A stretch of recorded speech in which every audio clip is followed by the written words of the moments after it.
Introduction to Amos. More people are exploited and abused in the cause of religion than in any other way. Sex, money, and power all take a back seat to religion as a source of evil. Religion is the most dangerous energy source known to mankind. The moment a person or government or religion or organization is convinced that God is either ordering or sanctioning a cause or a project, anything goes. The history worldwide of religion-fueled hate, killing, and oppression is staggering. The biblical prophets are in the front line of those doing something about it. The biblical prophets continue to be the most powerful and effective voices ever heard on this earth for keeping religion honest, humble, and compassionate. Prophets sniff out injustice, especially injustice that is dressed up in religious garb.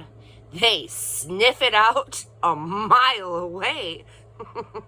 Prophets see through hypocrisy, especially hypocrisy that assumes a religious pose.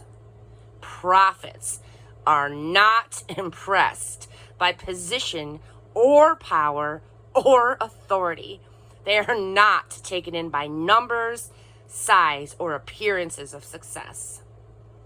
They pay little attention to what men and women say about God or do for God. They listen to God, and they rigorously test all human language and action against what they hear. Among these prophets, Amos towers as defender of the downtrodden poor and accuser of the powerful rich who use God's name to legitimize their sin. None of us can be trusted in this business.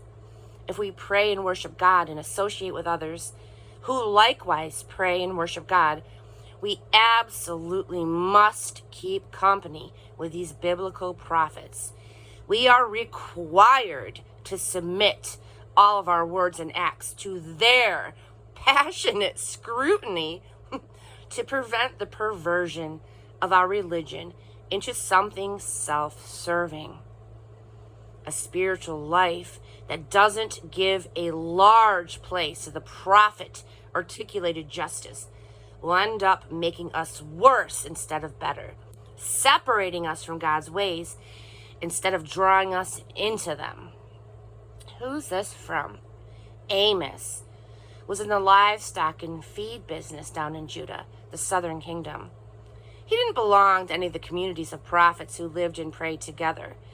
He was just an ordinary guy, aware of the goings-ons across the border up in Israel, but not meddling until God sent him north with a message. Who's this to? Israel's foreign enemies were temporarily weak, so the national economy was booming. The smart and well-connected were raking in the cash. They hired lawyers to swindle small farmers out of their land and then built mansions and threw wild parties. The rich became super rich, while ordinary people became servants and day laborers. And the rich gave God the glory, spending freely at shrines to thank him and their other gods for blessing them. Amos said God would shatter the country because of this social injustice. When was this written? About 765 through 755 BC. Down in Judah, the powerful were profiting too. King Uzziah enlarged Judah's army, strengthened her defenses, and expanded trade. He was committed to God, but he let success go to his head. He decided he wanted to be a priest king, the way things were in Jerusalem in Abraham's day, when he barged into the temple's holy place to burn incense.